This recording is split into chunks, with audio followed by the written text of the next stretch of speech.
coding and programming.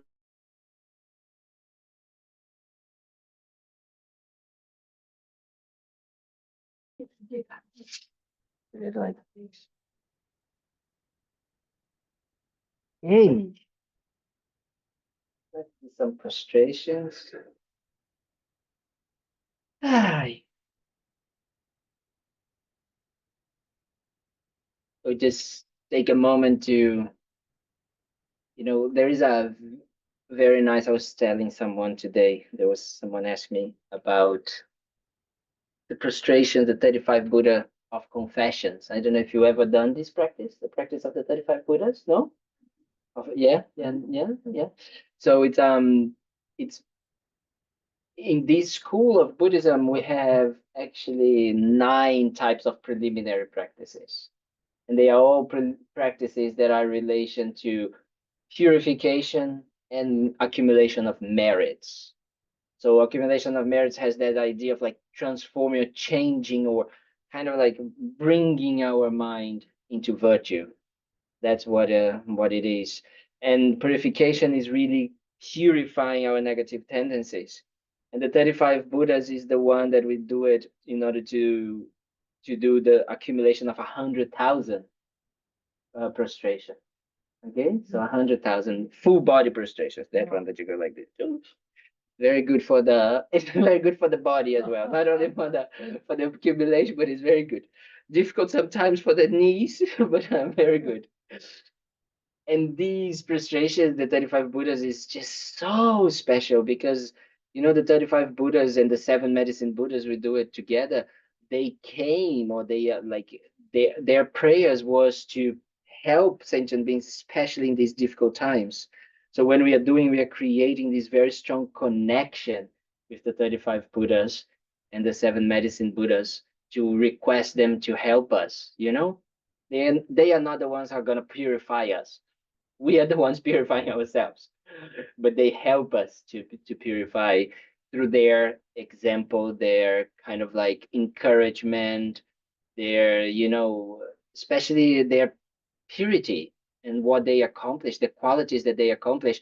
They inspire us to want to accomplish that as well.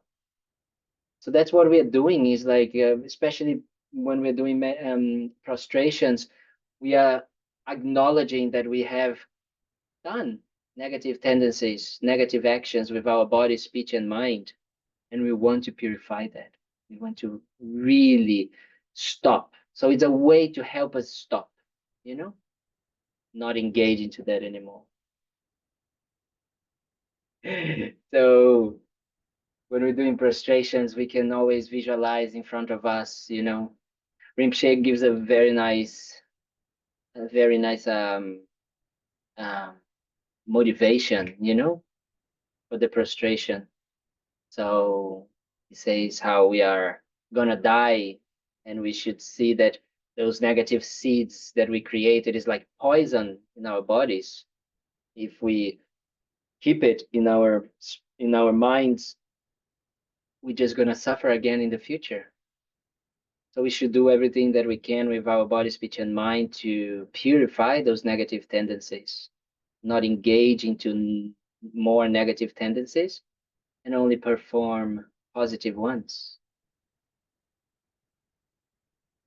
So then we visualize in front of us all the Buddhas and Bodhisattvas, our teachers, those that know the 35 Buddha visualization. You can also visualize in front of you your teacher in the aspect of Guru Shakyamuni with Chenrezig, 1,000 arms Chenrezig at his heart, representing his compassion. From these beings of light come, and the 35 Buddhas are here in front of us. The first 6 of them are blue in color. The next 7 ones white in color. Next one's yellow in color. The next 7 red in color, and the next 7 green in color. And we can visualize all the stupas that are around the world, all of the statues. This is a way for us to help us, inspire us to become like them. just bring benefit to others. That's what we can be. We can become like these objects of bringing benefit. That's it. So everybody who sees us, hears our voice, sees our picture, thinks about us, finds benefit, becomes calmer, happier, less angry. That's incredible. So we can do then the prostrations with the mantra. Om Namo Manju Shri Namo Su Shri Namo Tama Shri Soha Om Namo Manju Shri Namo Su Shri Namo Tama Shri Soha Om Namo Manju Shri Namo Su Shri Namo Tama Shri Soha.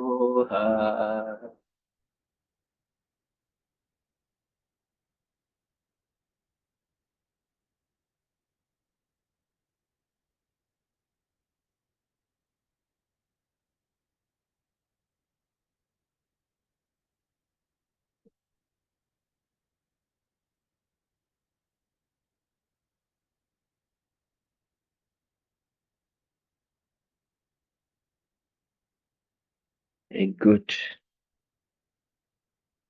So we are getting to the end of our Lamrim meditation. It's very good. So last week we did the disadvantages of self-cherishing. Remember? This was the last one we did. And then before that, we did equalizing self and others, which was also very beautiful, very, very beautiful. So these are all kind of like building up meditations in order for us to achieve or to realize bodhicitta, to develop bodhicitta. And bodhicitta is this big word in Mahayana Buddhism. We say a lot to this bodhicitta, bodhicitta, bodhicitta, bodhicitta. Oh yeah, bodhicitta, but what bodhicitta really means, right? What it means in practice, what it means in as a way of understanding. And today, the morning meditation, like I read this quote from Lama Yeshe, and Lama Yeshe said, it means open heart, right? So it means like when you have your heart completely open, you can sit. I'm not gonna do. Thank you, dear. Thank you so much.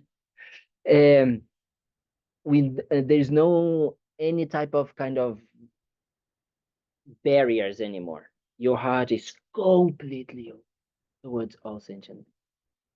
So that is the power of bodhicitta. And for us right now, it looks a little bit kind of almost impossible to achieve.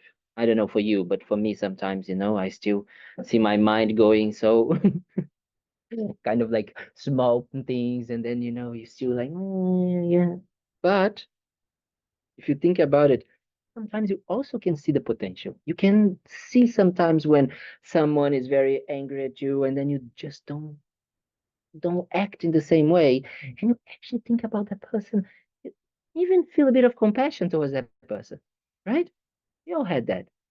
Or someone that kind of like had done some features that we have no idea, neutral person in our lives, and then suddenly you feel that compassion. It's not pity. I'm not talking about pity here, like, ah, yes, oh, poor person, yes, he's like living on the streets, oh, yes, not like this, but like real compassion, when you hear about a story of someone struggling with their lives or something that you can relate to, right?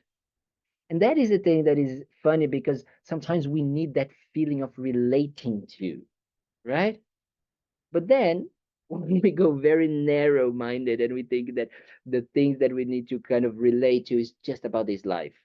Oh, yes, because, I'm also a woman, I'm also a man, I am also this, I did that, I also did that. But if you think about it, we have been cycling in samsara since beginningless times. So we have been everything. So all of these sufferings that every single sentient being is experienced, we already experienced ourselves as well. right?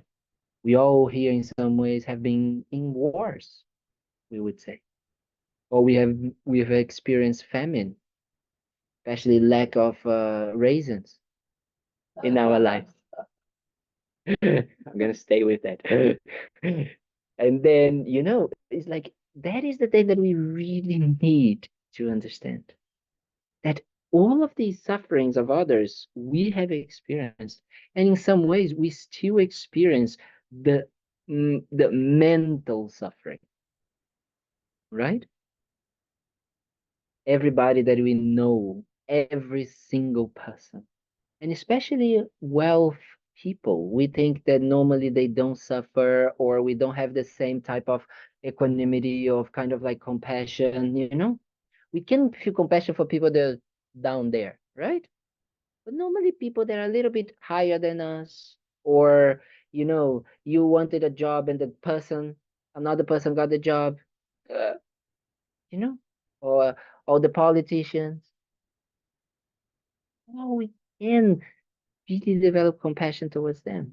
But not only compassion, we develop compassion and we develop the great compassion, which means I am, I want them to be free from suffering, and I am going to bring them out of this suffering. It's a statement, big statement. I'm going to do that. I'm going to help them. I'm going to do something about it.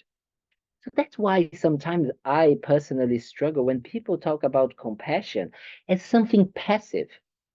It's something, I think we talked about it, like Don is there. So yesterday the teachings, and he said, yeah, but we need to put limits and all of that. And I said, yes, that is compassion. Compassion is also putting limits. Compassion, and especially great compassion, this wish to make others not suffer, but you becoming responsible, then you need to be even more bold, you know, in really doing something about it. So you need a lot of strength.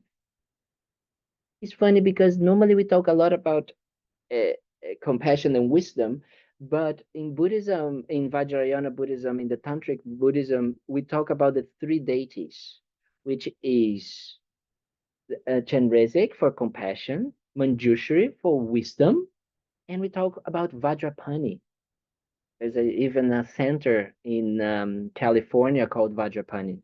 Vajrapani means power, strength, because the Buddha, he needs the wisdom to understand reality. He needs the compassion for the method, but he needs power to implement this method, right?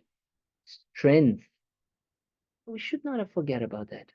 We also have that inside of us. So we should also use this when we are talking about benefiting others, and not just becoming like a doormat, you know? Oh yes. Oh. There was a monk that he used to make fun that he said some people become Buddhist and they become like little rats. Oh yes, okay, like this. Oh yeah, yeah, yeah, yeah. Not like this. You know, you need to scold someone. You scold someone. There was a monk in Sarah in the monastery where he used to when I went for a few months. He used to say, wow, in the beginning here, people really would fight sometimes in the monastery. Why? Because it was monks or people coming from totally different places in Tibet. That some of these places were kind of like how do you say, like yeah, conflict. Yeah, they kind of like they were enemies. They were kind of like enemies in the area because of the area they were from. And then he said that he used to kind of like ask his teacher, like, but if someone comes and punch me, what should I do? And all of that. And the teacher should say, you should punch back, you know? But this idea of doing it with compassion and strength, you don't need to just become like, like that. So that means that we need a lot of compassion and a lot of wisdom to do that, to have that strength, to use that power that we have within ourselves, because we are so powerful. Look at the world. Look what we have accomplished, right? It's incredible what the human beings have done, especially, I have to say, in the past 50 years, I would say. It's incredible, maybe 60. We went to the outside of the earth. We went to the different planets and the moon and all of that. We developed so many new technologies. We can talk to people, see people. We can, fly all over the world. It's just amazing.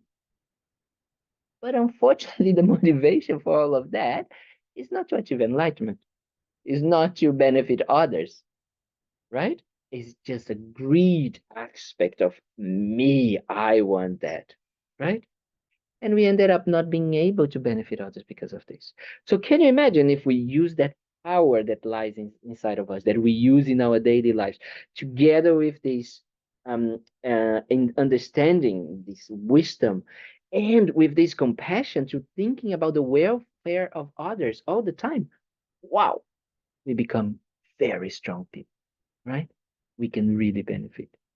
And when we talk about benefiting others, it's funny because normally we also don't think about animals, or in Buddhist we have the different realms. We have, the hell realms, we have the hungry ghosts, we have the gods realms, but we don't think about them. We don't think that we can benefit them. That is very funny. These Rinpoche, Lamazop Rinpoche was so special. He used to do a practice every day, which is called sur, which is offering a mix, a mix of flour and barley flour, roasted barley, and then with some other substances, and then you put to burn, because the spirits, especially the hungry ghosts, they cannot eat, but they can smell. So they actually eat through the smell. So Rinpoche used to do this every single day, thinking about the others. And I remember that this was like, for me, it was just because I couldn't really believe, or maybe it was hard and things. But if you really think about it, so many people in other religions as well, in other ways, like have encounters with spirits and stuff, right? It's in our history, so many years. So maybe they are there. So when we are thinking about benefiting others, we should be thinking about them as well. Thinking about, wow, if I have a connection with any of these spirits, may I be able to also bring them to enlightenment? May I be able to see them? May I be able to have the conditions to help them as well, to communicate, to do like something nice with them? Rinpoche, some people used to write letters to Rinpoche as well, right? And then some people would talk about maybe being scared of spirits. And Rinpoche said, don't be scared. You know, actually use that moment to think about them. And if you think that they are going to come, you just think about bodhicitta. Then they become compassion, they become kind, they become like relaxed, and then you can help them. And if they are very good, they can even help you, because we also need them, right? So there is many. It's very vast. Bodhicitta is a very vast concept of opening our hearts. Not only open our hearts to our family, to our friends, to the people we know, but it's really kind of like breaking all the barriers of like human beings, animals, hungry ghosts, hell realms, gods, everybody. It's incredible if you think about it. It's very vast. That's why so uh, they say in the text that it's easier to realize emptiness than realizing bodhicitta. Because realizing emptiness is more of logical explanation. You go, you understand, you study, you go understanding a little bit more, and then you meditate, and then you learn more, and then it comes. Bodhicitta.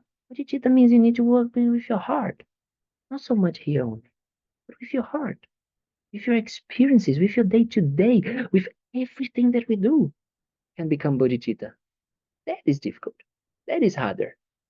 So they say that there are the two types of bodhisattvas that they actually achieve enlightenment. One, and most of them achieve first realizing emptiness, and then they realize bodhicitta. But some realize first bodhicitta and then realize. Then it becomes very easy to realize that. That is very special, if you think. So for that, we need to build up that concept. And that concept today we're going to meditate is called the advantages of cherishing others. And this is extremely important for us to understand. because this is the blockage that don't allow us to do good for others. Because we believe right now in this moment that if I cherish myself, it's gonna be good. How I can cherish others, especially those that hurt me, those that are not nice to me, those that have been, unkind to me, those that are angry at me, those. How? How can these be good? What are the advantages of doing that? That is what we need to do. That is how it's so powerful. Because it's the opposite of what we are doing. We are doing now, believing, oh, if I cherish myself, if I just like last week we did the disadvantages of self-centeredness, but we don't even think about the disadvantages. We just think about that it is good. It is better. I need to protect myself. I need to think about myself. I need to do these. Yes, we do. We need to eat. We need to be okay. We need to have, the minimum basics so we can survive, so we can do something about others. Yes. But once that is done, we can start opening our hearts. Yeah, I was thinking about, yeah, when Don said something about, we were discussing that question, and then something about wanting to be right, and then and then you can kind of like, yes, how do you put boundaries? Yes, you put boundaries, but you also think about what is the benefit of having, like, the right answer in this life, in just one life, in one moment. It's just nothing, right? It's just nothing in the existence. Like it's like a sometimes the right answer changes exactly as as you well. grow in life. That's What you thought exactly this. 20 years ago That's and what you exactly think now. this. This is exactly this. This is also very nice because sometimes we think that we have like, oh yes, oh yes, I'm like that moment, the present moment. We say, oh yes, I understand, and and 2 years later, that understanding is already gone, and you have a totally new understanding. And you say, oh, I was wrong, right? It's very good. This is very good. Exactly like this. Do you imagine in one lifetime we can see that? Imagine it in many lifetimes. With no one little argument, one little moment give too much we put too much seriousness, it becomes too serious, too much importance. Something that's sometimes so tiny. Like looking at the sky, with the like with this maybe not here. Here is a bit hard to see the the stars, but sometimes when you see a beautiful like star yeah blah, blah.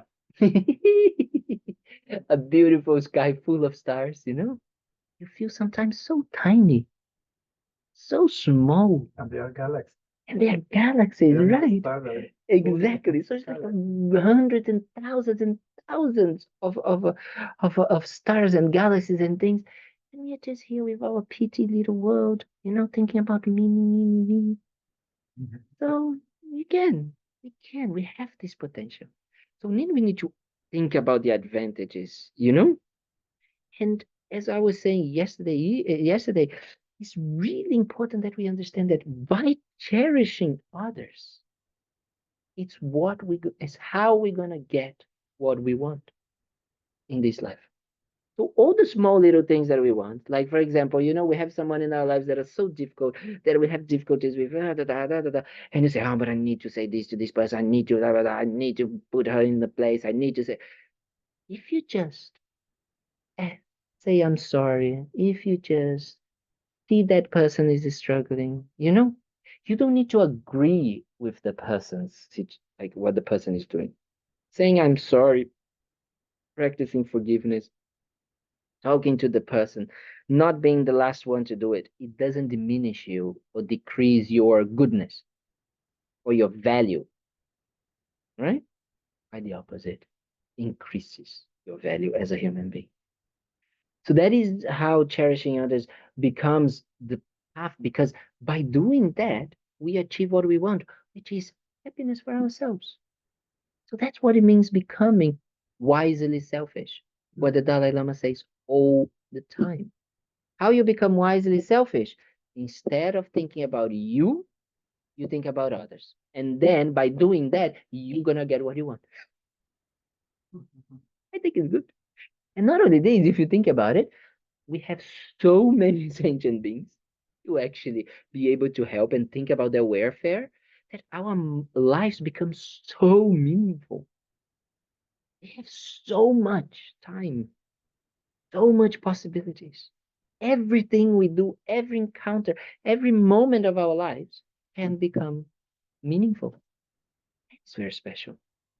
And not only this, we have opportunities to receive kindness, to receive everything that we want if we are like this to others. So we need to understand these advantages, these kind of like, um, uh, it's almost like this shift, which right now is so hard to us. So when something happens in whatever situation, try to use this mindset. Something wrong, something difficult, something we all have, all the time. We have situations that just think about it. Okay, if I don't think about me here and I think about the welfare of the other person, how it would be. So you can start by thinking about the two welfares, your and the other person. And then slowly you can just start thinking, giving a lot of, also a bit of weight to the welfare of the other person, right? Because sometimes right now it's like if I only think about myself now, me, and then I start me and the other person, me and the other person, me and the other person, me and the other person, you still tend to me. If you need to make a decision between giving the last piece of chocolate to you or to the other person, normally we have a tendency to say no, or you do it, you give to the other person, and you stay like, she didn't give me back, you give thinking that the person is going to offer you back or something like that. That's also very interesting that we do. Alex already laughing. That's what we do. We do that and then we're like, oh, but then the person is going to, because we think it is an immediate response, right? We think about that is like, oh, if I'm nice to you, then the person is immediately is going to be nice to me. Or Chocolate is difficult. chocolate is difficult. I know, I know, I know. So is that kind of like feeling that we sometimes have of like, oh yes, but then the person needs to be nice to me immediately. No, no, it's not how it's gonna be. That's not how it's gonna be. Normally, the person is gonna think that you are a loser or something like that, and they might even do it worse to you. Great. That person is becoming your best friend, best teacher, because then it can help you more and more. You know, these teachings are very, very special for us to read. The Lojong mind training teachings. It's called the 8 verses of mind training. Very special, very special. What is the name of the who wrote the text? Is a sample. Um, it is, and it talks about that. It's like when someone that you being so kind to them, right? They give you misery. They kind of like they are bad at you. They are evil to you. They make like hurt. They hurt you. They do all of this. You should see this person as your main teacher, right? You should put this person on your head and see, think, wow, wow, wow, wow. This person so kind, so kind. Why? Because it's helping me to see myself cherishing. It's helping me to be able to cherish the other person. That is important. But that's why we need wisdom, right? To not be stupid and thinking, oh, okay, so then I'm just gonna give everything away, and then and then I'm gonna be happy, and then everybody's gonna give me everything that they no, no, like okay. We do that from where we are. We start from where we are. We don't do that like a crazy person thinking that we are able to, give up everything. Oh, you're gonna give up my house, my car, my clothes. No, don't think like that. Then you're gonna be very mad at yourself and you might become very angry and then you do something stupid. So don't do that. Okay? Start from where you are. Start from where you can actually do. So that is how cherishing others, it helps us. It kind of like creates this relationship with the other person that it, it, it the result is beneficial. There's no other way. Even if in this life it might not look like, but in future lives will be. Doesn't matter. It doesn't matter. It's coming from this wish of benefits. So that's why bodhicitta, this wish to achieve enlightenment, this wish to benefit others, needs to be in your mind all the time. So then you're able to do that, everything. Then everything that you do becomes the cause for your enlightenment, so you can benefit others. The cause for your enlightenment, so you can benefit others. Everything, everything. And life becomes super incredible, juicy, excited, right? Exciting, very exciting. Then everything that we do, we can do for benefiting others. Not just coming here, not just like, doing some meditation. Oh, I skipped my meditation today, so I'm a bad person. I cannot practice Dharma. No, you practice Dharma everywhere, anywhere. Dharma is inner work, right? Inner work means then is my motivation, because my motivation is gonna act, is gonna influence my thoughts, which is gonna influence my speech, and is gonna influence my actions, my body actions. So that's what we need to do. Not thinking that if I give water to the people who are thirst, that is benefiting others. It's a very small benefit. What we are talking about benefiting others here, we are talking about bringing them to enlightenment. That is the benefit that we are talking about in Buddhism. What is benefiting others is bringing them to be free from their sufferings and to develop all their qualities. That is what we want. If we're going to give food, if we're going to do this and that, these are consequences, results, not the goal, not the end. The end is, and for doing that, for them to be enlightened, you need to be enlightened yourself. Because otherwise, how can you do it? You don't even know what enlightenment is. You want to other people to be enlightened. A bit weird, no? You need to enlighten yourself. You need. And then how do you enlighten yourself? Decrease your self-cherish. Think about others. You see how it is, the mechanics of it? Very special. Very special. Yes, sir. How do you do that in a cultural country? For example, somebody in another culture, another religion, and uh, you told them that you want to help them to be illuminated, but they say, I don't want to be illuminated. Yes, no, not at all. Not at all. Lama Yeshe used to be so skillful in that. Lama Yeshe used to say that there's not one path. The path of Buddhism is not the only path, you know? We talk about enlightenment in Buddhism, but like you being in union with God, if you think about it, very similar. Why? Because God has all the qualities, just like the Buddha, in a way, no? We want everybody to have perfected all the qualities. The God has no, zero faults, right? What is the difference between God and the enlightened state? Huh? So you just help them to see that. Help them to really practice whatever, but practice, put into practice the teachings of Jesus, of whatever it is. Because that is the problem. Any religions in the world, any religion, it is to develop a good heart and to make people be a better human being. That is the goal. If they are not doing, then nothing to do with the religion, the people. No, we can help them. So at the time of death, Rinpoche used to say that if the person is Christian or Catholic or whatever, you should help them to think about Jesus, to think about Mary, to think about whatever is going to make their mind calm and relaxed. And then Lama used to say as well, so what is going to happen? They're going to go to a pure land, like a Buddhist pure land, or they're going to go to hell or to heaven. They're going to go to the Christian heaven. Why? It's in the mind. That's what they created in the mind. Right? They're going to stay there forever. Not really. But what they are creating in their minds. You understand? So then you can help them, even if they are not Buddhists. It's not about converting everybody into Buddhism.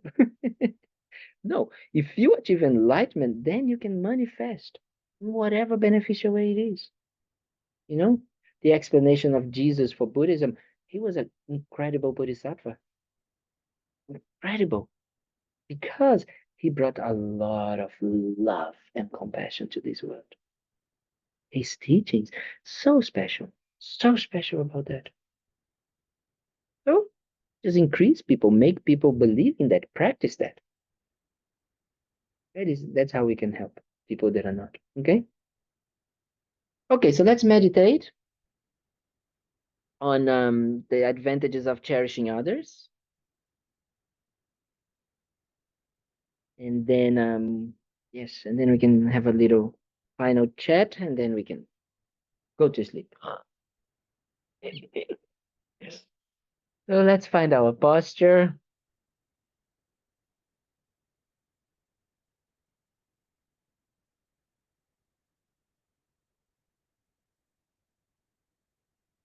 Let you check your body for just a few moments, doing an X-ray of your body. Let you bring the attention from your feet, legs, wherever you are sitting, either in a cushion or a chair. Just becoming aware of your body sitting here.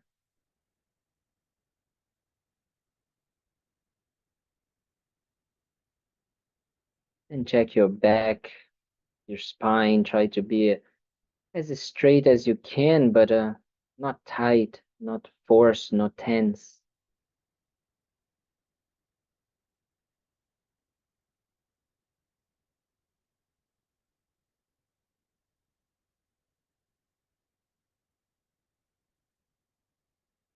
Check your shoulders, making sure they are relaxed. The arms,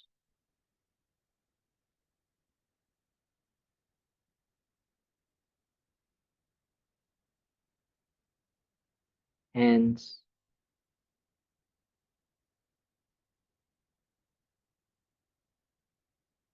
and then make sure the neck and the head are relaxed.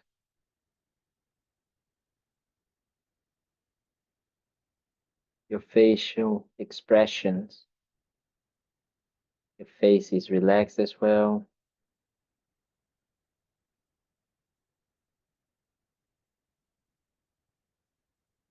Jaw and tongue and eyes relaxed.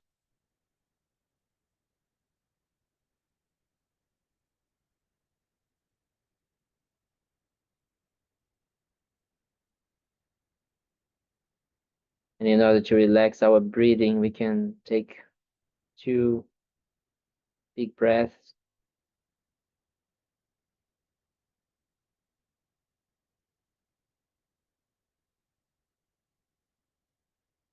Just inhale deeply and exhale very long, relaxed.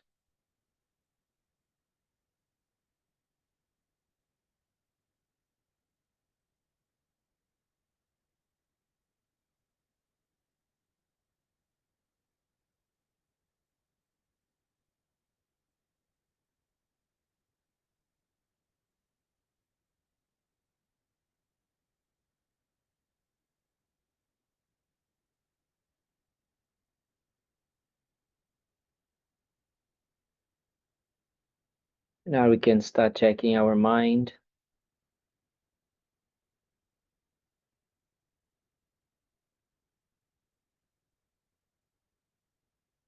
checking how it is, our mind state.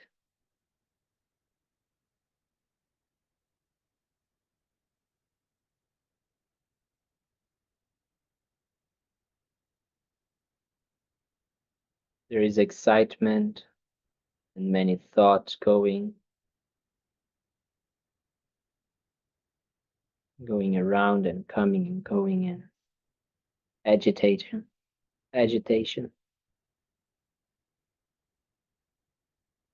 Maybe we are feeling more dull, slow.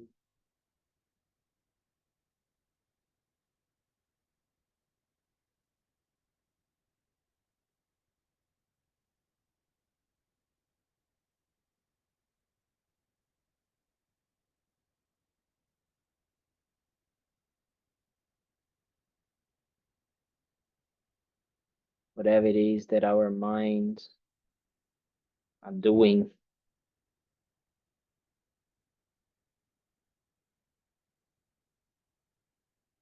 we can see that we are not effortlessly or spontaneously thinking about others.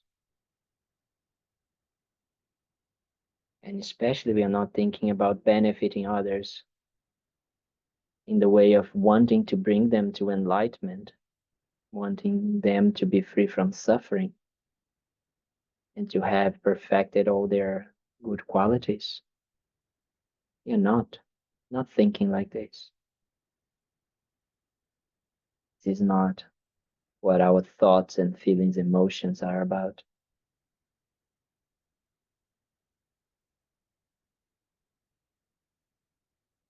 But we can train the mind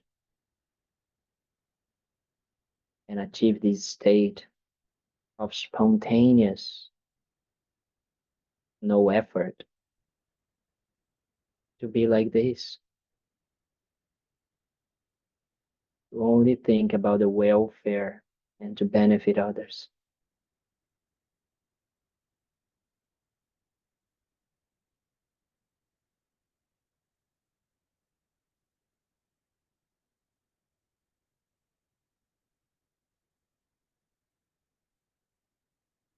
So now we need to create a motivation for that.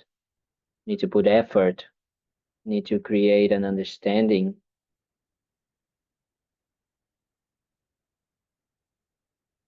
And by doing so, we need to first achieve enlightenment ourselves. We need to be free from our own suffering, our delusions, our ignorance. And we can perfect our qualities. All the love, compassion, kindness, generosity, patience that we already have, we can break the barriers that don't allow them to be completely unconditional and unlimited. But with time and effort and practice, we can do that.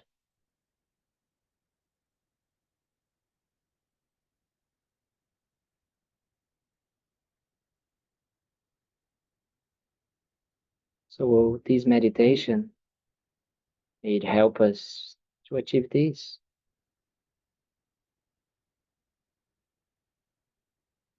Set up this intention that by contemplating on the advantages of cherishing others, quite easy to see that doing that do help us directly to achieve what we want.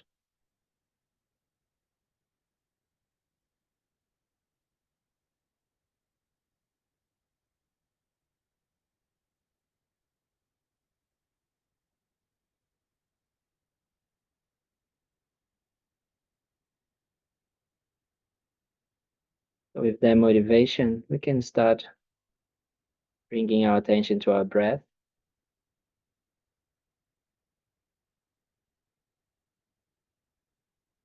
finding the subtle sensations of the air coming in and out of our nostrils.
Don't forget to use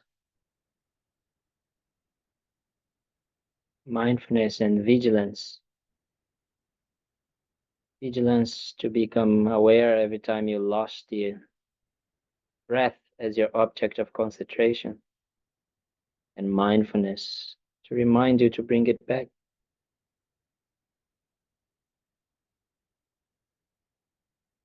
We continue for a few more minutes.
And we can slowly start letting go of the breath, and we can start our analytical part.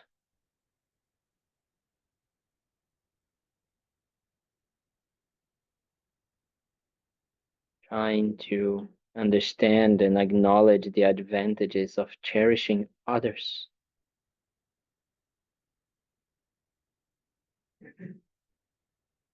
So start by bringing to your mind a recent example, as a recent experience, a recent event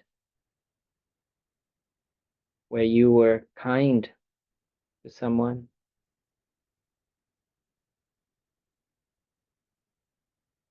Anything.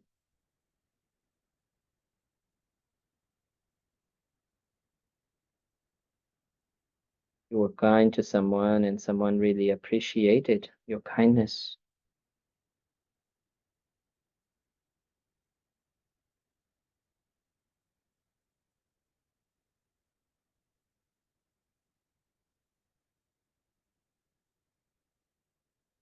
Try to remember, how did you feel about it during and after the event? You become lighter or open.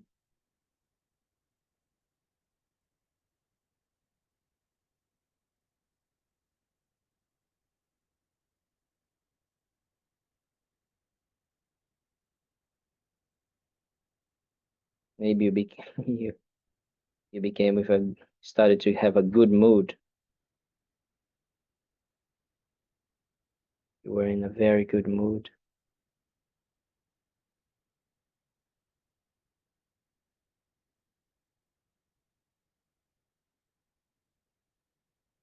So as you can see, helping others and thinking about others, being kind to others immediately helps you. That is what wisely selfish means.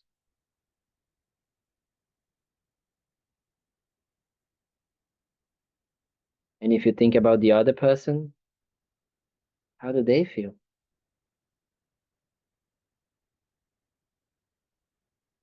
How do they feel about you helping them, you being kind to them? probably were happy as well.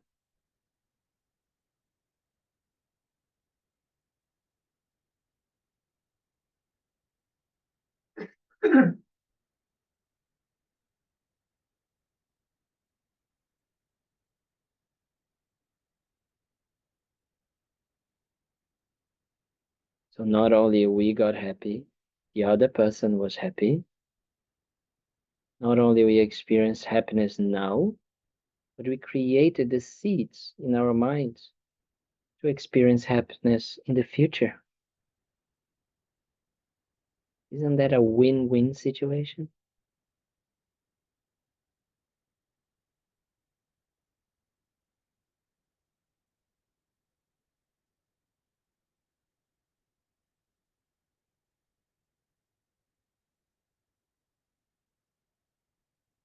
And now reflect on the benefit of cherishing others in relation to making your life meaningful. You would wake up and think about others.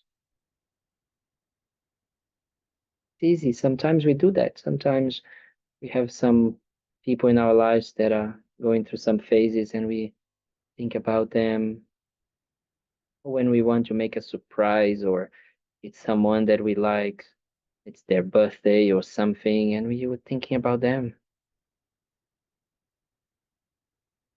Try to remember these moments, how you experience it, how the other person experience it. Only benefits.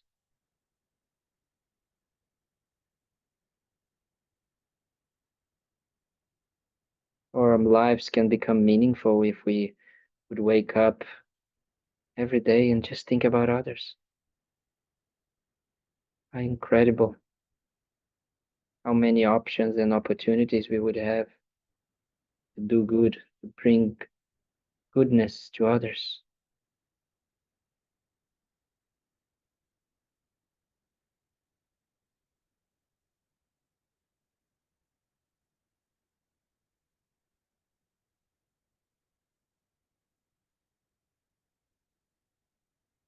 Not only that, but when we are thinking about others, we forget about our about our me. It makes us so miserable.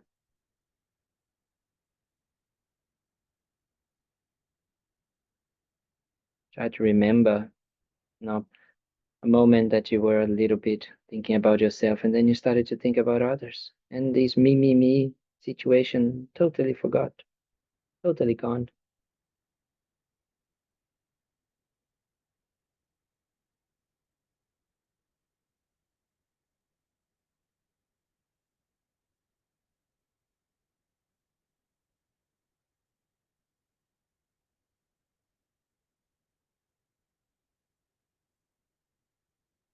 Thinking like this also brings happiness to us anywhere and anytime, because we have countless opportunities to train and to practice cherishing and benefiting others.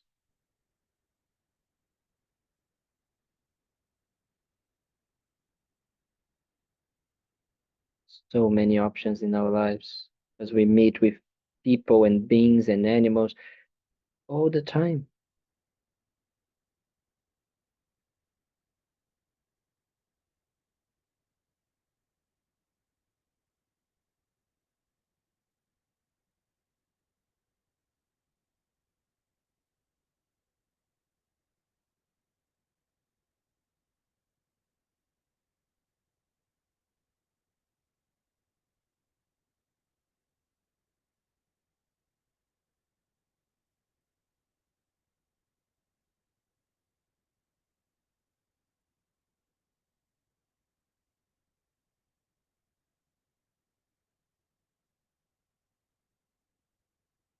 When we cherish others or we think about others, we don't have time to think and to go into our negative tendencies, to escape into our distractions.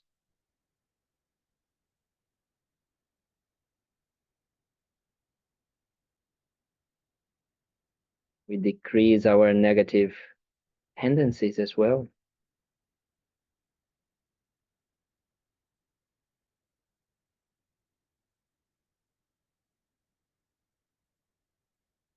You become more adaptable, more flexible.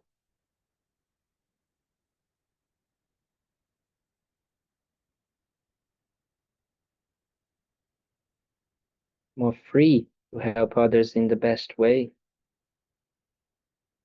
and not tight and narrow-minded when we only want what we want the way we want. Think about it.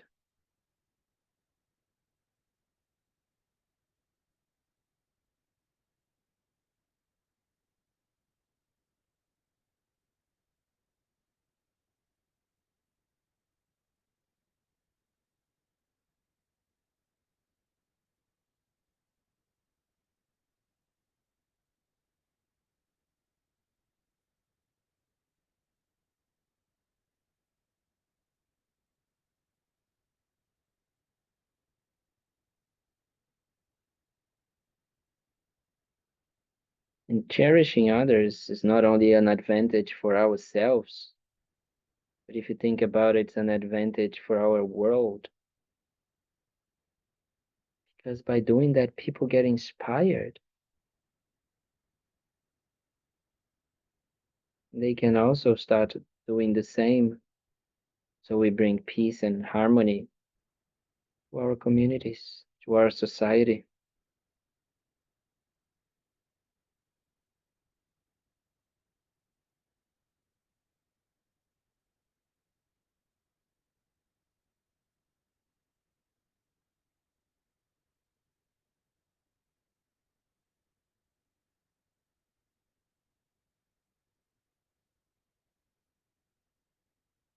We can conclude these meditation with an idea to really create this genuine affection,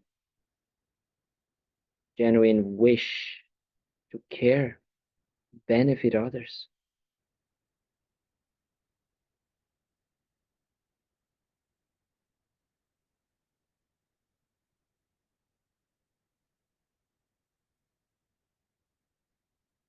Not out of obligation or because the Buddha or Thubten is saying so,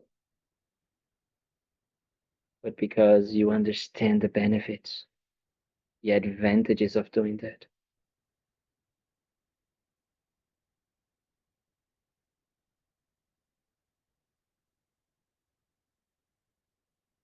You understand the win-win situation.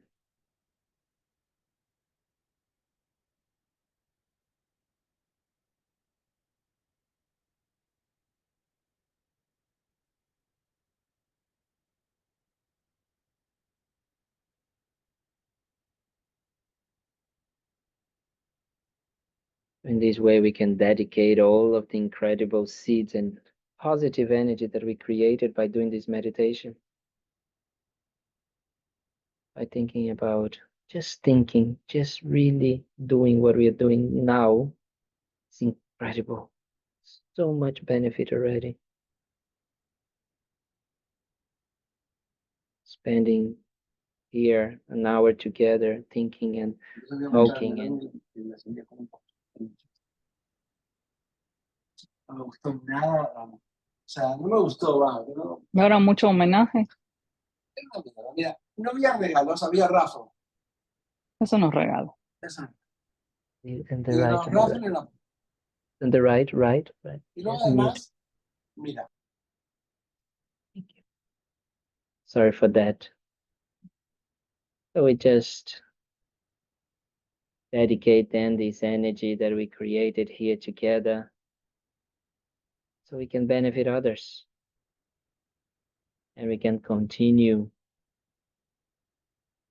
on our daily lives, bringing this about stronger and stronger.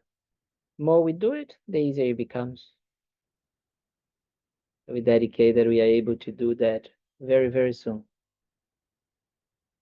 So we can achieve this state of enlightenment, and then we can benefit others even faster and better. We dedicate like this.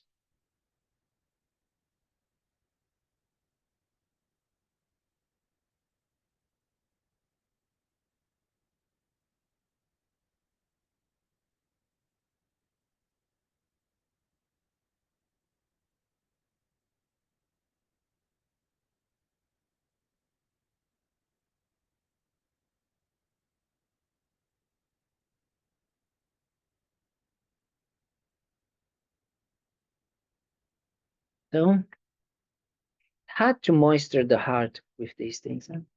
To really touch the heart. It's not easy. Sometimes it becomes very intellectual, these things. That is how it is.